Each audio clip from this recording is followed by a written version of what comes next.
It was a busy week for Yellow Jacket athletics as every sport had action this past week, and track and field finally opens its season as well.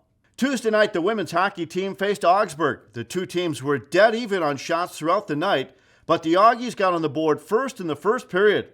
Then in the second period, Augsburg would add two more to build a 3-0 lead. But Cora Cozy would fire one from distance to give the Jackets a fighting chance. Early in the third period, Jenna Bufflin snipes to the top corner to make it a one-goal game. However, the Augies would add an insurance goal to defeat the Jackets 4-2. Then on Friday and Saturday, it was a home-and-home series with St. Kate's. Starting with a game on Friday night, the Jackets were seeking to snap a 3-game losing streak. Just a minute into the first period, Cozy would put the Jackets up on the board. The Wildcats tie things up in the second period. In the third, St. Kate's would take its first lead of the game, but the Jackets would take the game with a hat trick from Amanda Sargent. Bufflin also scored in the period to take the game 5-2. Game 2 of the series was at home on Saturday afternoon. The Wildcats scored early in the first, but the Jackets evened it up with a power play goal from Cece Hayes. Less than 2 minutes later, St. Kate's regained the lead, and they would take a 3-1 lead at the end of the second period. But don't count the Jackets out quite yet, as in the third, Sargent would score 2 goals. Her second goal would come from just 10 seconds of regulation time left. In overtime, neither team could find the back of the net, and the game officially goes down as a tie. But the Jackets would get a victory in the shootout by scoring 2 goals. Anesiap City and Cozy score in the shootout. The Jackets and Wildcats tie 3-3. Up next, it's a series of St. Benedict's on January 7th and 8th. The men's hockey team had a home-and-home series with Northland on Friday and Saturday. On Friday night, they were at home. After a scoreless first period, Dylan Johnson scored on a power play to give the Jackets a 1-goal lead after 2 periods of play at Westman. Keeping that offensive pressure on, Colton Bates would score his 3rd of the year in the 3rd period. But the Lumberjacks would score 2 goals to force it overtime, which again, in the books, the game goes down as a 2-2 tie. But the shootout determines who gets the point for the standings, and the Lumberjacks did it by scoring just 1 goal. Then in Game 2 with the Lumberjacks, it would be a different story, as the Jackets didn't want a repeat of the night before.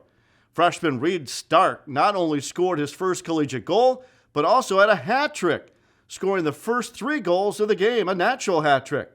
Bates would bury a rebound in the back of the net. Already with a 4-goal lead, the Jackets would go on a power play. Less than a minute into the power play, Jordan Martin scores. And that would be the final scoreline, with the Jackets shutting out the Lumberjacks 5-0, getting awesome goaltending in the game. Up next, it's the Superior Showdown, December 30th and 31st. The Jackets will start the showdown against Marion on December 30th. Men's and women's track and field opened the indoor season at the opener hosted by St. Scholastica. Starting with the men's team, they had 13 top 5 finishes in individual events on the day. Michael Butterfield won the 5,000-meter run for the only event victory of the meet. Mitchell Peterson had 2 top 5 finishes by placing 5th in the 60-meter dash and 5th in the high jump. Kai Akamoto took 2nd in the 3,000-meter run, and Gage Stankiewicz was 2nd in the shot put with a mark of 14.09 meters. The women's team had 6 top 5 finishes in individual events. Chloe Higgins ran to 2nd place in the 60-meter dash after winning her preliminary heat. Claudia Androwski and Jess Newman finished 4th and 5th in the 60-meter hurdles. Up next, both teams will head to Minnesota State Invitational on January 14th.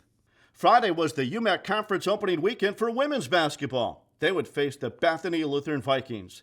The Jackets kept pace with the Vikings in the first half, even led 28-26 at the half. But the Vikings got hot in the second half by shooting 55%, outscored the Jackets in the paint. Paige Service led the way with 13 points, as Bethany Lutheran wins this one 68-52.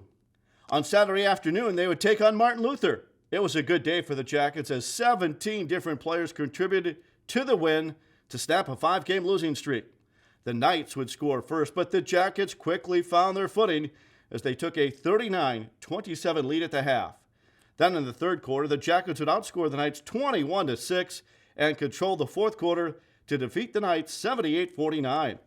Jackets get their first UMAC Conference win of the season, with Kaylin Christian chipping in with 13 points. Their next game will be December 29th versus Finlandia. The men's basketball team played at UW Eau Claire on Tuesday night. The Blue Goals jumped out to a 21-5 lead with less than 8 minutes gone in the first half. And although the Jackets would get back on track, they were still down 30-36 at the half. Reed Johnson would put the Jackets up within 3, but that would be the closest they would get. Javon Walker chipped in with 22 points as Eau Claire takes this one 75-66, the final score. Friday night versus Bethany Lutheran, it was a tight wire-to-wire game. The first half featured 6 ties and 2 lead changes as the Jackets were down 35-36 at the half. Then in the second half, with 12 minutes left, the Jackets built a 52-46 lead, but that would disappear quickly as the Vikings started to take a lead of their own. But the Jackets were rallying as Walker went coast to coast to cut the deficit to just 2 points with 7 seconds left. Mason Ackley would try to win it with a 3-pointer, but comes up short. The Vikings take this close game 68-66. Then on Saturday versus Martin Luther, the Jackets would lead the entire game. In the opening 10 minutes, it was a 19-2 lead. Team never looked back as they forced the Knights to turn the ball over 28 times to convert 35 points. 4 players would be in double figures, with Eli Vogel leading the team with 22 points and was 6 of 10 on 3-pointers. The Jackets get the win 85-46. Up next, they'll be at Lawrence on Saturday. This is the final edition of The Buzz for 2021, but don't worry, we'll make a return in 2022. Happy holidays and Happy New Year from the entire Buzz team.